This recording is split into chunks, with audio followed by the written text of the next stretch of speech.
그래서 뭐 아무래도 이제 운동할 때는 제가 아젠다도 마음대로, 실천도 마음대로 자유롭게 할 수 있잖아요. 근데 이제 아무래도 뭐 공공기관에 장이 된다는 거는 여러 가지 책임이 많이 따르니까 마음대로라는 게 아니죠. 물론 시장이 제일 그래도 마음대로 하는 거긴 하겠죠. 근데 이제 그래도 우리 또 담당 실무자들의 의견을 잘 들어야 되고 그런 아주 심사숙고하는 이런 과정들이 아무래도 더 많은 것 같고요. 그 대신 그런 것들이 또 즐겁기도 하죠. 왜냐하면 시민사회에 있을 때는 제 마음대로 하지만 제가 할 수 있는 힘의 한계가 늘 있었는데 여기는 어쨌든 막대한 조직과 예산과 이런 정책 권한이 있으니까 그만큼 또 뭐랄까 좀 더 많이 할 수 있는 그런 일이 있겠죠. 맞아요. 그 이제 시민사회에 있을 때는 저희들은 사실 뭐 99%의 지지를 받으면서 했죠. 근데 이제 선거라는 것은 보니까 또 정치라는 것은 보니까 뭐 100% 지지를 얻는 건 힘들잖아요. 51%만 얻으면 되는 건데. 근데 이제 그럼에도 불구하고 막상 또 당선이 돼서 시장이 되고 나면 나머지 49%도 굉장히 중요한 요소가 되죠. 왜냐하면 서울시장이 뭐 지지한 사람만의 시장은 아니니까 이제 모든 시민의 시장이니까 그만큼 조금은 더 균형 잡힌 그런 또 접근 그런 행정을 해야 되는 것 같습니다. 호점이 직접적인 원인 중에 하나죠. 그러니까 저는 사실은 제가 하려고 했으면 벌써 옛날에 뭐 여러 가지 국회의원이 됐든지 청와대 수석이 됐든지 뭐 공공기관의 장이 됐죠 사실. 왜냐하면 많은 분들이 저한테 그렇게 요청을 받고 그렇습니까. 근데 그래도 저는 시민사회를 제대로 만들어내는 게 참 중요하다. 한국 사회에서 정부, 기업과 또 하나의 섹터로서의 시민사회를 건설하는 것이 굉장히 중요하다는 생각이 돼서 그동안 오래 해왔고 우리 현민 씨하고도 뭐 낙수운동도 같이 하고 그렇게 쭉 그런 신념과 그런 실천을 해왔는데 그 이명박 정부 들어서면서 그런 어떤 최소한의 그 바뀐 공간조차도 없애게 되고 또 그것이 나 혼자만의 것이 아니라 전반적으로 사회가 민주주의가 후퇴한다든지 또 민생 경제가 파탄된다든지 남북 관계는 경색되고 또 뭐 4대 간에 올인하면서 이런 어떤 뭐 환경이 파괴되는 이 모든 역사가 회귀하고 조용하는 이 과정 속에서 정말 나 혼자 이렇게 자기 신념에 빠져 있기는 힘들다. 이제 이런 죄의식 같은 게 갖게 되죠. 그러니까 제가 아마 서울시내 그때 그냥 살고 있었으면 그런 출마 결심을 전혀 못했을 텐데 아마 그때 그 백두대간 하면서 굉장히 자신의 삶과 또 역사, 우리 현실, 또 자신의 미래 이런 것들을 참 고민을 많이 하는 시간이었던 것 같아요. 왜냐하면 이게 산이라는 게 혼자 가는 거잖아요. 그러면 참 많은 자기와 대화하는 시간이 많아요. 그러면서 이제 그런 많은 고민들, 아까 제가 우리 사회가 이렇게 좀 후퇴하는 이런 상황 속에서 지금까지 자기가 살아왔던 것들 반성도 하고 미래에 대한 고민하면서 아무래도 좀 지금까지 살아왔던 삶과는 다른 그런 어떤 정치적인 삶을 결연할 수 있었던 것 같아요. 그때 이제 제가 정말 아마 제가 떠나는데 어떤 분이 어떤 영감님이신데 이분이 저한테 자신의 시 같은 이런 자신이 만든 건데 이렇게 편지로 보내주셨어요. 그 내용이 예컨대 뭐 이런 겁니다.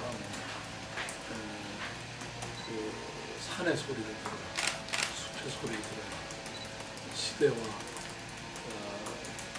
사람들의 소리를 들어라 이런 얘기였어요. 그래서 그런 걸 듣게 된 것 같아요.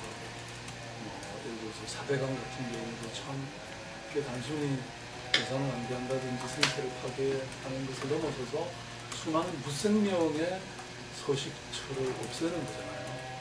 그리고 이것이 다시 돌아오는 데는 또 굉장히 오랜 세월이 걸릴 텐데 말하자면 그런 것들이 막 총체적으로 울부짖는 소리 그런 느낌을 제가 하루 종일 받았죠. 아까 제가 표현한 그런 만물의 울부짖어 이런 것 속에 그런데 이제 지난번에 제가 용산 참사 같은 경우에도 사실 그 영화 두 개의 문인가요?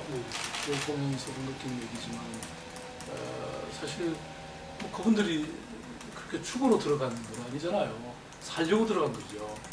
근데 어찌됐든 이렇게 불에 타서 죽게 되는 이런 처참한 상황이 꼭 그런 극단적인 것은 아니라 할지라도 우리 사회에 너무나 많죠. 그러니까 저는 우리가 잘 산다는 것, 우리 시대에서 도대체 무슨 의미가 있는가, 무슨 의미를 가지는가 이런 것에 대해서 이제 성찰할 때가 왔다고 생각하거든요. 그것은 한 개인이든 사회든 또 지식이든 그래서 과거의 어떤 개발 성장의 시대에서 또 민주화 시대에서 그 다음에 이런 그 새로운 어떤 패러다임이 만들어지는 이런 시대에 저는 살고 있다고 생각하거든요.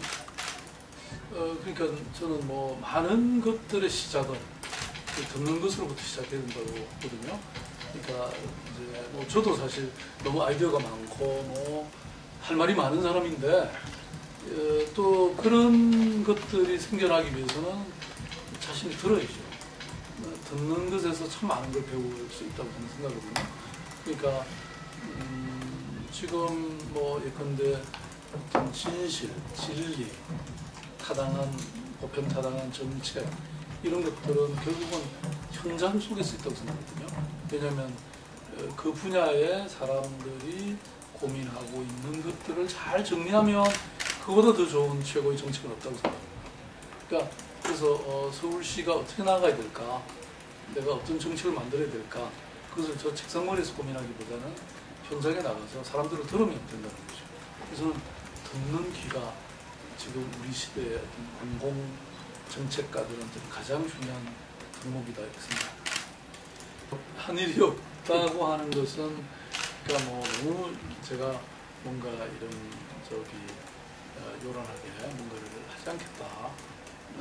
괜히 그것 때문에 뭔가 시민들이 보여주기 위해서 무리하게 뭘 하지 않겠다 이런 얘기였고요. 그래서 방금 제가 말씀드렸던 이런 뭐 버스 문제든 이런 택시 문제든 또는 뉴타운 문제든 뭐 수많은 문제들을 제가 이어받아서 처리해야 될 지금 그런 상황이 있고 그런데 이제 근데 그 말씀하신 2030 서울 도시개발 계획 같은 경우도 뭐 과거에 여러 계획들이 있었지만 제가 보기에는 지금 우리 시대의 여러 요구라든가 아젠다라든가 이런 것들을 충분히 이어받고 있지 못하다고 생각하거든요. 그런 것이 반영이 돼야 된다.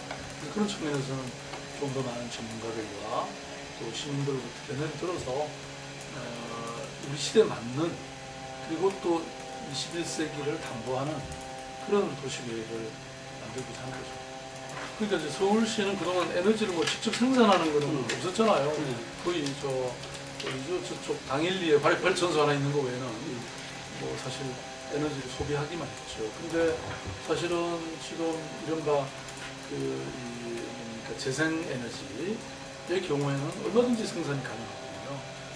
그래서 그것이 굉장히 작은 것이지만 모이면 큰 게 되니까. 그리고 또 에너지라는 게 중앙 어떤 집중형보다는 분산형이 굉장히 어떤 보안의 문제도 그렇고요. 그것은 좋다는 겁니다. 지금 예를 들어서 우리가 저쪽 당진이라든지 저쪽 이 원전 쪽에서 오는 이 에너지는 이미 누수율이 한 30% 된다 그러던가 이게 굉장한 소모가 있는 거죠. 그래서 서울 안에서 생산하면 그런 것도 없어지죠. 그래서 저는 서울이 이 지붕이라든지 유리창이라든지 요새는 뭐 심지어는 들고 다니는 가방 안에서도 이게 태양광 발전이 가능하다는 거 아닙니까? 그래서 아무튼 이런 부분, 그 다음에 수소 에너지 경우에도 지금 뭐 최첨단 기술이 이미 한국에서 개발되어 있기 때문에 뭐 조그마한 공간만 있으면 가능하다. 그래서 원전 하나 분량만큼을 한편으로는 절약해서 줄이고 또 생산해서 늘리고 이렇게 하면 원전을 하나 더 이상 안 지어도 되는 거니까 이렇게 이제 하나를 하면 뭐 거의 2개, 3개가 되고 그럼으로써 이제 이 올피크 시대를 맞으면서 우리가 새로운 대안적 에너지 시대로 가야 되는 거죠. 그런 비전을 만든 거죠. 뭐 제대로 실현이 안 됐죠. 그러니까 그때 사실은 뭐랄까요, 제가 제시했던 게 3가지가 있었는데요.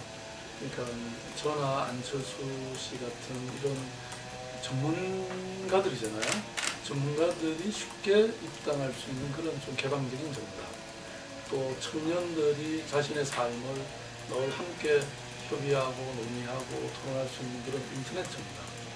그 다음에 3번째, 벌써 잊어버렸네. 네? 아, 맞아. 일상의 삶들이, 네. 삶의 문제들이 함께 토론되고 좀 정책으로 연결되는 이런 정책 정당. 제가 이런 3가지 얘기를 했거든요. 그래서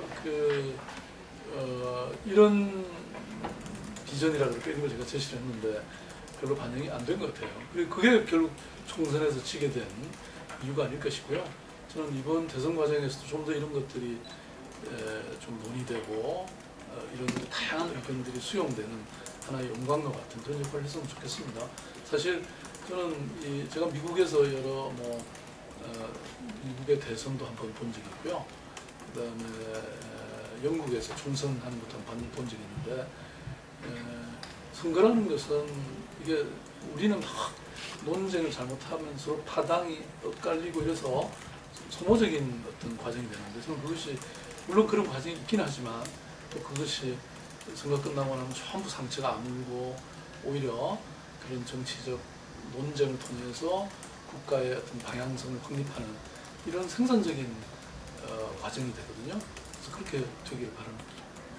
글쎄요, 뭐 제가 어떡하겠습니까? 저는 안철수 씨 경우는 이제 본인이 결국 결단해야죠. 뭐 제 경험을 보면 사실 사람이 자기가 평생을 몸담고 있던 어떤 영역에서 정치라는 영역으로 나가는 건 참 쉬운 게 아니라고 생각하거든요. 그러니까 누구나 정치에 대한 선입견도 있고 또 정치라는 것은 너무 이 경쟁이 치열하고 또 뭐 자신뿐만 아니라 가족의 삶까지 파괴하는 이런 것들이 있죠. 그래서 뭐 본인이 실존적 결단을 좀 해야 되는 일이고요. 옆에서 뭐 누가 아무리 권유한다고 되는 일은 저는 아니라고 봅니다. 글쎄요, 뭐 그게 저는 일면은 분명히 진리일 것이고 특히 저는 물론 무소속으로 민주당하고도 싸워서 이겼고 한나라당하고도 이겼지만 사실 쉬운 일은 아니죠. 큰 선거였습니다. 더군다나 대선은 전국적인 선거입니다. 세나도 마지막에 당의 지원을 많이 받았죠. 그건 이제 단일 후보가 된 다음이죠. 예. 단일 후보가 된 이유고 그래서 아마 이제 이른바 박원순 모델로 안철수 씨도 안철수 교수님도 뭡니까 일단은 경선을 해서 이기고 그 다음에 야권 단일 후보로 나가는 것 뭐 이런 것도 하나의 모델이라고들 얘기하지 않습니까? 근데 이제 그 김기식 의원의 얘기도 일부는 맞으면서 또 뭐 늘 새로운 또 이 기회라 그럴까 새로운 또 사건이 일어나는 거니까요. 뭐 누구도 알 수 없는 일이죠. 글쎄요, 저는 그 박근혜 대표의 경우에는 그분이 그만한 국민적 지지를 받는 데는 또 일정한 이유가 있다고 생각해요. 물론 이제 뭐 그 박정희 전 대통령에 대한 어떤 후한복과도 있지만 또 본인이 보면 상당히 국민적 신뢰를 얻는 것이 있잖아요.